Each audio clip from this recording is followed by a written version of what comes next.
지갑을 털린 것 같기도 하고. 뭐지? 방금 그 고속도로 내렸거든요. 고속도로 출발하기 전에 지갑에 현금을 샜어요. 이제 톨비를 현금으로 내려고 고속도로 출구에서 계산하려고 지갑을 열었는데 20유로짜리 지폐 2장이 사라졌습니다.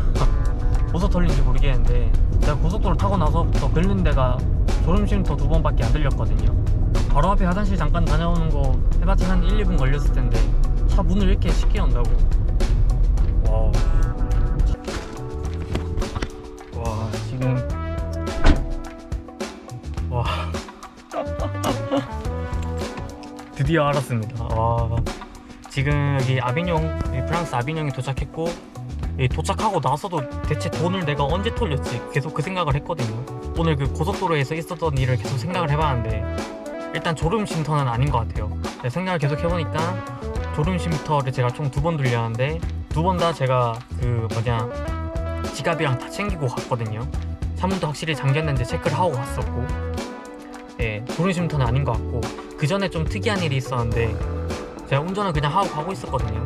제가 2차선에서 속도 적당히 하면서 이렇게 가고 있었는데 갑자기 제 뒤에 있던 차가 제 옆으로 와가지고 클락션 울리면서 저한테 막 손짓을 하는 거예요. 아무리 생각해도 난 잘못한 게 없는데. 그래서 무슨 일인지 저는 잘 모르니까 옆에 아저씨 계속 흘끔흘끔 봤는데 자기가 따라오라는 식으로 뭐 이렇게 손짓을 하더라고요. 바로 한 500m에서 한 1km 앞에 졸음쉼터가 있었는데 그 아저씨가 따라오라고 계속 하길래 그 아저씨 따라서 졸음쉼터로 가서 차를 잠깐 정차했거든요. 아저씨 내려가지고 제 차 뒤에 무슨 문제가 있다는 거예요. 제 차 뒤로 같이 갔거든요. 약간 어떤 상황이었냐면 제 앞에 그 아저씨 차가 주차하고 이 차 뒤에 뭔가 있다고 따라오라고 하고 저는 그냥 차 시동만 끄고 이렇게 문을 닫고 같이 뒤로 따라왔거든요. 여기 따라와가지고 여기에 뒤에 범퍼에 무슨 문제가 있다는 거예요. 지금 보면은 더러운 거 말고는 아무 문제가 없거든요. 고개 숙여가지고 이쪽에 한 봐봐라 안 보이냐 뭐 그런 식으로 계속 말도 계속 빠르게 하고 고기를 자꾸 숙이라고 하고 말이 계속 빨리 하면서 정신없게 했었는데 그 아저씨가 대충 말하고 다시 가더라고요.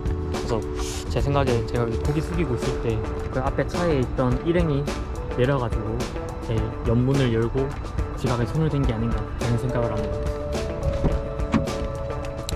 와, 지금 다시 생각해봐도 어이가 없네. 와, 진짜 기가 막히네.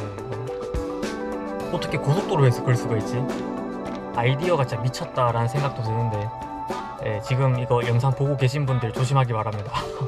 와, 진짜 저는 당연히 그 아저씨가 저한테 뭔가를 알려주려고 하시니까 도와주는 사람이다, 뭐 착한 사람이다 이렇게만 생각을 했거든요.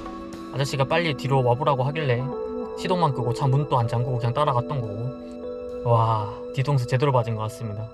조만간 돈 좀 더 뽑아야겠다 이렇게 생각을 하고 있었는데 다행히 돈을 더 뽑기 전에 40유로밖에 없을 때 털려가지고 어떻게 보면 좀 다행인 것 같기도 하고, 40유로에 좀 더 조심을 해야겠다라는 그런 계기가 된 것 같습니다.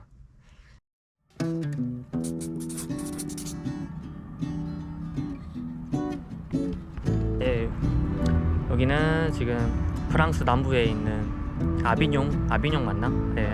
아비뇽이란 그런 데고, 여기서 뭐 크게 뭐 할 건 아니고 내일 샤모니로 가기 전에 바르셀로나에서 샤모니까지 한 번에 가긴 좀 멀어가지고 중간 지점에서 좀 쉬었다 가려고 여기 프랑스 아비뇽에 왔습니다. 지금 저녁 7시고 좀 이따 저녁 먹고 대충 자야 될 것 같아요. 와, 근데 40유로가 어디서 들렸는지 계속 납득이 안 되는데 이게 갑자기 빡 생각이 나면서 실마리가 풀리니까 뭐랄까 억울한 것보다 갑자기 속이 좀 시원합니다. 어쨌거나 이제 알게 됐으니까 좀 속이 좀 후련한 것 같습니다. 영상 보고 계신 분들 중에서도 유럽에 이렇게 차로 여행을 떠나실 분들이 있다면 블랙박스가 대부분 없으니까 이런 범죄도 있을 수 있다는 거, 그런 거 기억해 주시고, 어떤 상황이든 차에서 일단 내리면 차 문을 잠그는 게 맞다고 생각을 합니다. 근처에 무료 주차장으로 이동을 했습니다. 여기 차를 세우고 여기서 대충 잘 것 같고 밥부터 해 먹으려고 합니다.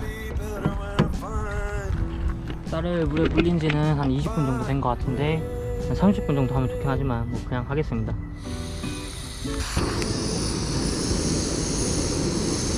그리고 지금 이거 밥 기다리면서 해야 될 게 있거든요.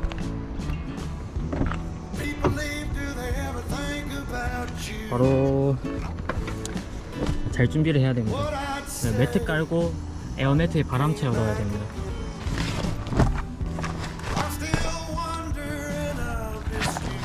자고 에어매트에 바람 채워서 여기 침낭 안에 들어가서 자거든요. 베개 여기 깔아놓고 바람을 여기다가 넣어야 되는데 이게 생각보다 오래 걸려요. 여기다가 이불 대고 바람을 넣어야 되는데 처음에는 그냥 바람 안 빼고 그냥 이 상태로 그냥 운전하고 다니고 했거든요. 어느 순간 너무 좀 지저분해 보여가지고 요즘은 출발하기 전에 에어매트 바람을 한 반 이상 빼고 트렁크에 집어넣고 뭐 그렇게 가고 있습니다.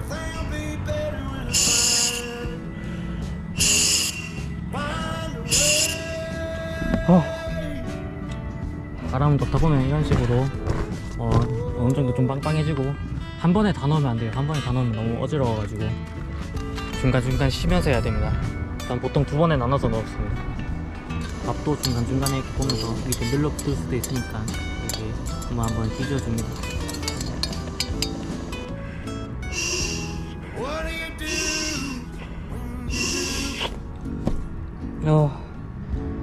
어지러워.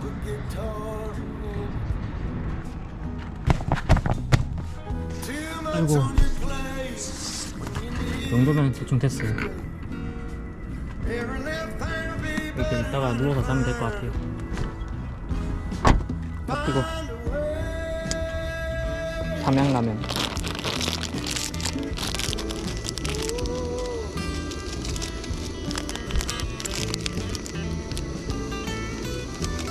드디어 물이 끓기 시작합니다.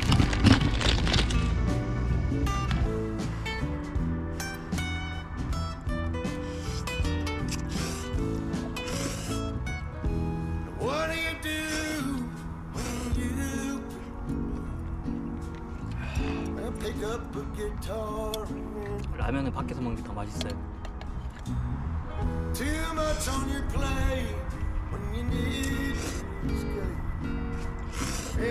자, 이제 다 먹었고 정리하고 씻을 수 있는 만큼 씻고 잘 건데 뭐 씻는다고 해봤자 물티슈로 좀 닦고 양치하고 양침을 뭐 페트병에다 뱉고 뭐 이렇게 하는데 뭐 이렇게 차에서 자고 라면 끓여 먹고 이러는 게 보는 사람에 따라서 좀 처량해 보일 수도 있다고 갑자기 생각이 확 들었는데 딱히 뭐 힘든 것도 없고 자는 것도 편하고 돈도 아끼는 거긴 한데 돈 아끼는 거 떠나서 제 개인적으로는 이런 생활만에 좀 낭만이 있는 것 같아가지고 뭐 그런 낭만을 즐기고 있습니다.